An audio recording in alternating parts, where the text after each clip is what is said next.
नमस्ते। Money capital channel में आप सबका स्वागत है। अगर आपने पहली बार इस चैनल को विजिट किया है तो इस चैनल को सब्सक्राइब कीजिए, साथ में बेल आइकॉन प्रेस करके ऑल सेक्शन पर क्लिक करें ताकि आपको शेयर मार्केट रिलेटेड अपडेट जानकारी मिल सके। तो आज के हमारे इस वीडियो में हम श्रीराम प्रॉपर्टीज इस कंपनी का जो आईपीओ आ रहा है तो उसके बारे में देखने वाले, साथ ही में इस आईपीओ में हमें अप्लाई करना चाहिए कि नहीं तो उसके बारे में हम फुल डिटेल्स देखने वाले हैं, और साथ ही में आज के दिन इसका ग्रे मार्केट प्रीमियम प्राइस क्या चल रहा है तो उसके ऊपर भी हम इस वीडियो में नज़र डालने वाले हैं। तो श्रीराम प्रॉपर्टीज इस कंपनी के बारे में देखेंगे तो ये कंपनी हमें श्रीराम ग्रुप की एक कंपनी देखने को मिल रही है। वही इसके साथ में इस कंपनी का जो वर्क है तो उसके बारे में देखेंगे तो ये कंपनी रियल इस्टेट सेक्टर से जुड़ी हुई हमें देखने को मिल रही है। वही अगर हम इसके बारे में देखेंगे तो ये कंपनी साउथ इंडिया में लीडिंग रेजिडेंशियल डेवलपमेंट कंपनी में से हमें एक कंपनी देखने को मिल रही है। इसके बाद हम कंपनी के कंपेटिटिव स्ट्रेंथ के बारे में देखेंगे तो कंपनी रेप्यूटेड श्रीराम ग्रुप की कंपनी में से एक है। वही साउथ इंडिया में जो leading residential real estate development company है तो उनमें से हमें एक कंपनी देखने को मिल रही है। वही कंपनी ने प्रोजेक्ट आइडेंटिफिकेशन और एग्जीक्यूशन में जो कैपेबिलिटीज़ है तो उसको प्रूव किया है। इसके बाद कंपनी के फाइनेंशियल इन्वेस्टर के साथ स्ट्रॉन्ग स्ट्रेटेजिक रिलेशनशिप। इसके बाद scalable asset light business model है कंपनी का। इसके बाद स्ट्रॉन्ग फाइनेंशियल पोजीशन। वही कंपनी हमें बहुत ही अच्छे पोजीशन में अभी देखने को मिल रही है कि जिससे रेगुलेटरी और इंडस्ट्री डेवलपमेंट को बेनिफिट हो सके। साथ ही में इस कंपनी के जो मैनेजमेंट टीम वो हमें एक्सपीरियंस और प्रोफेशनल देखने को मिल रही है। तो बहुत सारी स्ट्रेंथ हमें इस कंपनी के रिलेटेड देखने को मिल रही है। तो इसके बाद हम श्रीराम प्रॉपर्टीज कंपनी के फाइनेंशियल के ऊपर नज़र डालते हैं ताकि हमें इस आईपीओ में अप्लाई करना चाहिए कि नहीं उसके ऊपर हम डिसीजन ले सके। तो सबसे पहले हम इसमें टोटल एसेट है तो उसके बारे में देखते हैं। तो मार्च 19 में ये 33,656 मिलियन, 20 में 34,173 मिलियन और 21 में 32,994 मिलियन हमें देखने को मिल रहा है। तो कंपनी के मार्च 19, 20 और 21 में हमें कंपनी के टोटल एसेट कुछ एक ही रेंज में देखने को मिले हैं। इसके बाद हम कंपनी के टोटल रेवेन्यू के ऊपर नज़र डालते हैं। तो मार्च 19 में ये 7,237 मिलियन, मार्च 20 में 6,318 मिलियन और मार्च 21 में 5,013 मिलियन का हमें इस कंपनी का रेवेन्यू देखने को मिल रहा है। तो मार्च 19 से हमें इस कंपनी का रेवेन्यू देखेंगे तो हमें ईयर टू ईयर बेस ये लगातार कम होते हुए देखने को मिल रहा है और इसमें गिरावट देखने को मिल रही है। इसके बाद हम प्रॉफिट आफ्टर टैक्स के बारे में देखते हैं। तो मार्च 19 में 487, 20 में -863 मिलियन और 21 में -681 मिलियन देखने को मिल रहा है। तो कंपनी का प्रॉफिट आफ्टर टैक्स हमें मार्च 19 के बाद निगेटिव में देखने को मिल रहा है। तो कंपनी का टोटल एसेट छोड़कर हमें रेवेन्यू और प्रॉफिट आफ्टर टैक्स बहुत ही घटते हुए देखने को मिल रहा है। तो ये निगेटिव चीज़ हमें इस कंपनी के लिए देखने को मिल रही है। तो पिछले 2 सालों से हमें ये कंपनी लॉस में जाती हुई देखने को मिल रही है। तो इसकी वजह से लॉन्ग टर्म के नज़रिए से हमें इस शेयर में अभी अवॉइड करना चाहिए। बाकी रही हमें जो ग्रे मार्केट प्रीमियम प्राइस चल रही है तो उसके ऊपर हम नज़र डाल के देखेंगे कि हाँ ये क्या चल रही है। तो इससे हम डिसाइड करेंगे कि हमें इस शेयर में लिस्टिंग गेन के लिए अप्लाई करना चाहिए कि नहीं। तो श्रीराम प्रॉपर्टीज इस कंपनी की जो ग्रे मार्केट प्रीमियम प्राइस है तो उसके ऊपर हम वीडियो के लास्ट में नज़र डालेंगे। तो इससे पहले हम इस आईपीओ की कुछ डिटेल्स बाकी है तो उसके ऊपर नज़र डालने वाले हैं।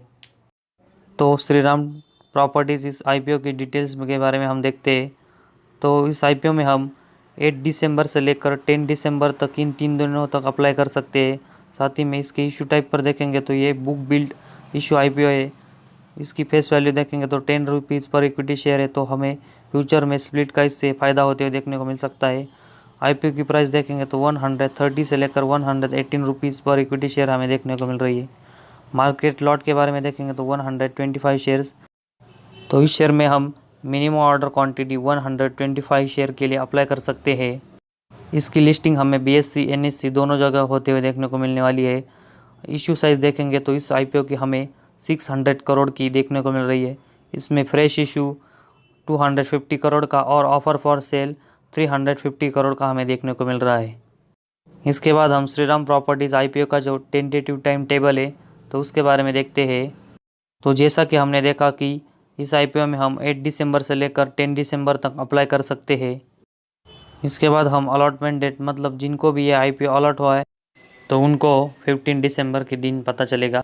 इसके बाद हम श्रीराम प्रॉपर्टीज इस कंपनी का जो IPO जिनको भी नहीं लगेगा तो उनको 16 दिसंबर से उनके पैसे रिफंड होते हुए देखने को मिलने वाले हैं। इसके बाद जिनको भी इस कंपनी का IPO मिलेगा तो उनको इस कंपनी के शेयर उनके डीमैट अकाउंट में 17 दिसंबर को क्रेडिट होते हुए देखने को मिलने वाले हैं। और इसके बाद जो अगली डेट है December 20, तो उस दिन हमें ये कंपनी शेयर मार्केट में लिस्ट होती हुई देखने को मिलने वाली है। तो ये सभी डिटेल्स देखने के बाद लॉन्ग टर्म के हिसाब से हमने पहले ही देखा कि जब ये कंपनी प्रॉफिट में आएंगे तब हम इस शेयर में लॉन्ग टर्म के लिए सोचेंगे, लेकिन लिस्टिंग गेन के नज़र से हम देखेंगे तो इसके लिए हमें इस कंपनी का जो ग्रे मार्केट प्रीमियम प्राइस है तो वो देखना पड़ेगा। तो उसके ऊपर हम नज़र डालते हैं। तो इस कंपनी की ग्रे मार्केट प्रीमियम प्राइस क्या चल रही है तो उसके बारे में हम देखते हैं। तो December 1 को हमें 0, December 2 को 0, December 3 को हमें ये 0 देखने को मिल रही है। उसके बाद December 4 में हमें ये 20 रुपीज़ देखने को मिल रही है। इसके बाद हम आज के दिन मतलब December 5 का इसका ग्रे मार्केट प्रीमियम प्राइस देखेंगे तो हमें ये 20 रुपीज़ देखने को मिल रही है। तो आज के दिन इस कंपनी की जो grey market premium price 20 rupees चल रही है तो उसको हम इस शेयर के प्राइस 118 से डिवाइड करके उसको 100 से मल्टीप्लाई करेंगे तो ये शेयर हमें 17 से लेकर 18% तक के प्रीमियम में हमें आज के दिन चलते हुए देखने को मिल रहा है।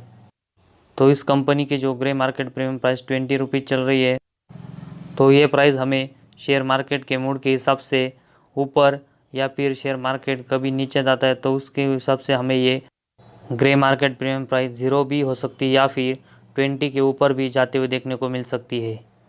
तो इसके लिए हम इसकी IPO की जो अप्लाई डेट 8 से लेकर 10 दिसंबर तक है तो इसके लिए हम इस कंपनी के ग्रे मार्केट प्रीमियम प्राइस पर फोकस रखेंगे कि ये ऊपर जाती है या फिर नीचे आती है। तो इसके हिसाब से हम इसमें लिस्टिंग गेन की स्ट्रेटजी तय करेंगे।